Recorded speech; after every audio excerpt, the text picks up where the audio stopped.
موٹاپے سے لے کر ہارمونز کے عدم توازن اور جنیاتی امراض تک کثیر عناصر افزائش نسل کی صلاحیت پر اثر انداز ہو سکتے ہیں۔ سپرم کی تعداد میں کمی پر تحقیق کرنے والے ابتدائی محققین میں سے ایک ڈاکٹر نیل سکل کبیبک نے مردانہ افزائش نسل کی صلاحیت میں کمی کو ہم سب کے لیے خطرے کی گھنٹی قرار دیا۔ ان کا کہنا ہے کہ میرے مریضوں نے مجھے ایک راستہ دکھایا ہے۔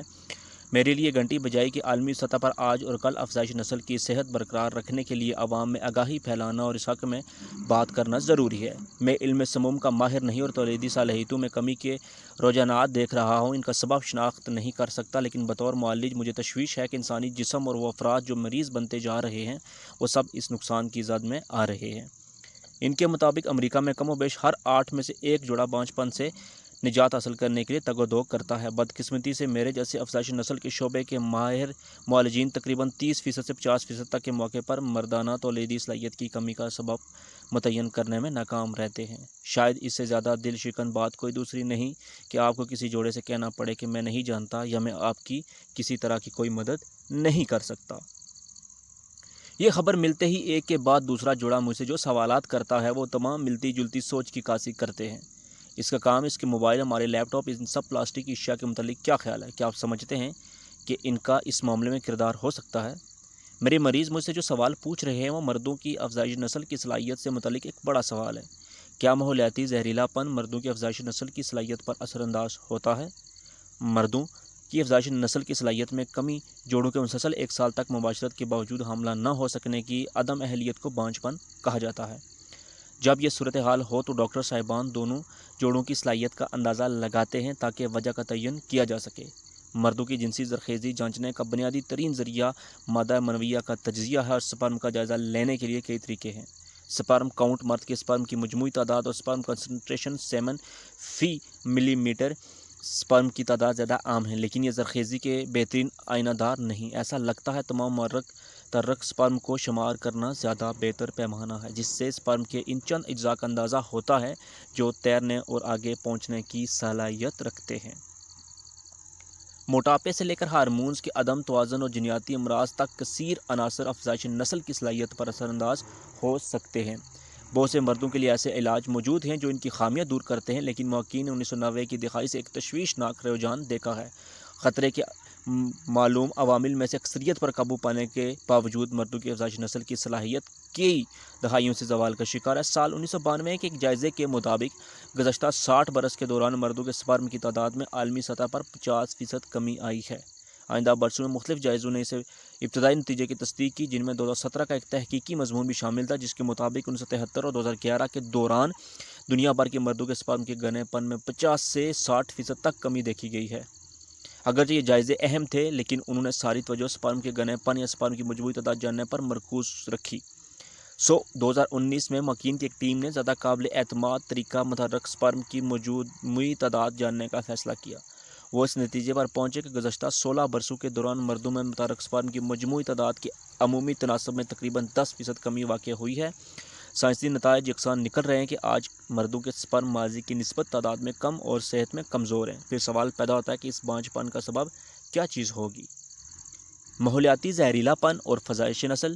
کم از کم جانوروں پر کیے گئے تجربات کی حد تک سائنسدانوں کے علم میں یہ بات کئی برسوں سے ہے کہ ماحولیاتی زہریلا پن ہارمونز کے عدم توازن کا باعث بن سکتا ہے اور افزائش نسل کی صلاحیت کا خاتمہ کر سکتے ہیں۔ محققین عادتاً بیمار انسانوں کو نقصان دہ احاطوں میں نہیں جھونک سکتے اور اس طرح برآمد ہونے والے نتائج کا مشاہدہ نہیں کر سکتے، مگر ہم باہمی تعلق کو جاننے کی کوشش تو کر سکتے ہیں۔ جیسے ہی مردانہ جنسی زرخیزی میں زوال کا رجحان شروع ہوا ہے، میں نے اور دیگر محققین نے جواب کی تلاش کے لیے ماحول میں کیمیائی مادوں کی موجودگی کا مزید توجہ سے مشاہدہ شروع کر دیا۔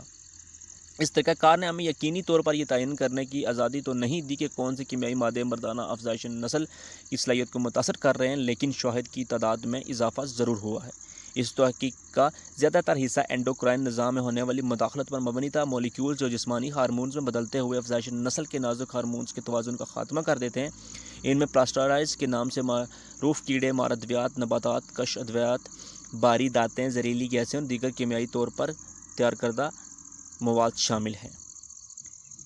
زیادہ تر پلاسٹک اشیاء میں پلاسٹرائزرز پایا جاتا ہے، جیسے کہ پانی کی بوتلیں اور خوراک کے ڈبے، اور ان کی موجودگی ٹیسٹوسٹیرون اور سیمن کی صحت پر منفی اثرات کی حامل سمجھی جاتی ہے۔ نبات خودکش اور کیڑے مار ادویات خوراک کی ذخیرہ اندوزی اور دیگر چیزوں میں بکثرت استعمال کی جاتی ہیں، خاص طور پر مصنوعی نامیاتی مرکبات جن کے ساتھ فاسفورس بھی شامل ہو، وہ افزائش نسل کی صلاحیت پر منفی اثرات کا باعث تصور کیے جاتے ہیں۔